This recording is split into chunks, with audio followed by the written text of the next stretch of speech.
Assalamualaikum warahmatullahi wabarakatuh. Welcome to Tani 57 channel. Perkenalkan, nama saya Peggy Sartika Dayu dari PPKH 2A. Oke, di sini yang pertama saya akan menjelaskan apa itu komunikasi interpersonal. Nah, agenda pembahasan saya yaitu yang pertama, apa itu komunikasi interpersonal. Yang kedua, pengertian komunikasi interpersonal menurut para ahli. Yang ketiga, komponen-komponen komunikasi interpersonal. Yang keempat, tantangan komunikasi interpersonal. Nah, yang pertama itu adalah apa itu komunikasi interpersonal. Komunikasi interpersonal itu adalah komunikasi yang terjadi antara dua orang atau lebih yang biasanya diatur secara formal dalam komunikasi interpersonal. Setiap partisipasi menggunakan semua elemen prospek komunikasi. Misalnya masing-masing pihak akan membicarakan latar belakang dan pengalaman masing-masing dalam percakapan tersebut. Nah, contohnya wawancara. Seseorang melamar kerja, pasti di situ akan melakukan wawancara. Contohnya seperti itu. Jadi, wawancara itu di mana orang bisa memberitahukan kelebihan dan kekurangannya. Tapi kebanyakan orang akan menceritakan kelebihannya untuk mendapatkan poin dan bisa masuk ke perusahaan yang dia inginkan. Yang kedua, komunikasi interpersonal menurut para ahli. Yang pertama, DeVito 2009 mendefinisikan komunikasi interpersonal sebagai proses pengiriman dan penerimaan pesan di antara dua orang atau lebih, formal maupun informal. Nah, komunikasi interpersonal dimengerti sebagai umpan balik yang saling berkaitan satu sama lain dengan tujuan untuk membantu seseorang meningkatkan efektivitas pribadi dan efektivitas antar pribadi. Komunikasi interpersonal mengharuskan pelaku untuk bertatap muka antar dua orang atau lebih dengan membawa pesan verbal maupun nonverbal sehingga masing-masing bisa memahami satu sama lain dan berinteraksi secara efektif. Nah, yang kedua, menurut Rogers dalam Rahmat 2012 mengatakan bahwa makin baik komunikasi interpersonal, maka makin terbuka seseorang mengungkapkan dirinya dan makin positif persepsi terhadap orang lain melebihi persepsi dirinya.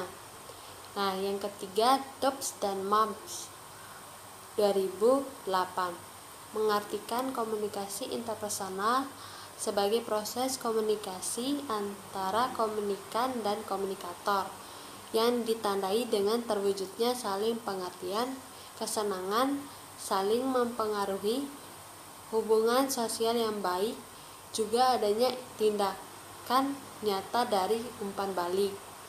Komunikasi diharapkan dapat mengurangi dampak buruk yang ditimbul pada kelompok yang berkaitan dengan kejenuhan pekerja.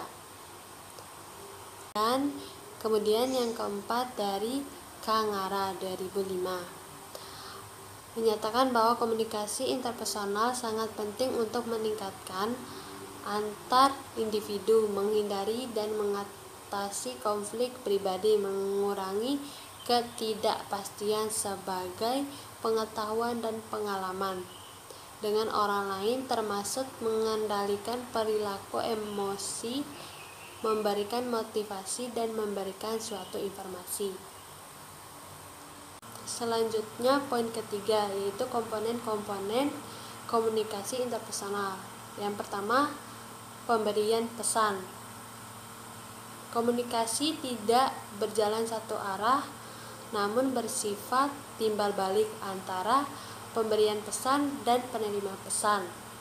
Nah, yang kedua, pesan.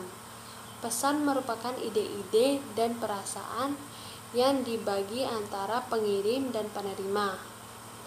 Yang ketiga, umpan balik. Umpan balik merupakan respon diberikan oleh penerima dan pemberi pesan dalam sebuah peristiwa komunikasi. Nah, yang keempat, gangguan. Gangguan adalah segala sesuatu yang mengganggu komunikasi termasuk sikap dan emosi penerima dan pemberi pesan. Dan yang terakhir, media saluran. Media atau saluran adalah yang digunakan untuk menyampaikan suatu pesan. Contohnya, dalam komunikasi tetap melakukan tatap muka, media yang utama adalah suara dan pandangan. Media yang lain berupa radio, televisi, majalah, surat kabar, dan lain-lain. Nah, yang poin keempat yaitu tantangan terhadap komunikasi interpersonal.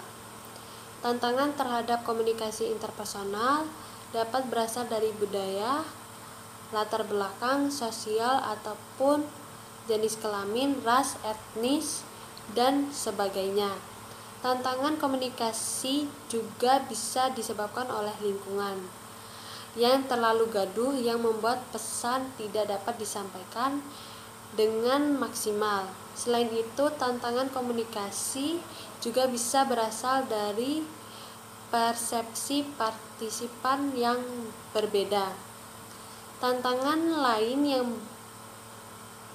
yang perlu diperhatikan oleh para partisipan yang akan terlibat dalam suatu peristiwa komunikasi adalah informasi yang overload, tantangan kepercayaan dan kredibilitas, waktu yang kurang tepat penyaringan informasi. Nah, selanjutnya kesimpulannya adalah komunikasi interpersonal adalah komunikasi yang melibatkan dua orang atau lebih. Setiap pihak dapat menjadi pemberi dan pengirim pesan sekaligus pada waktu yang bersamaan. Jadi, sekian dari video yang saya buat. Lebih dan kurangnya saya mohon maaf.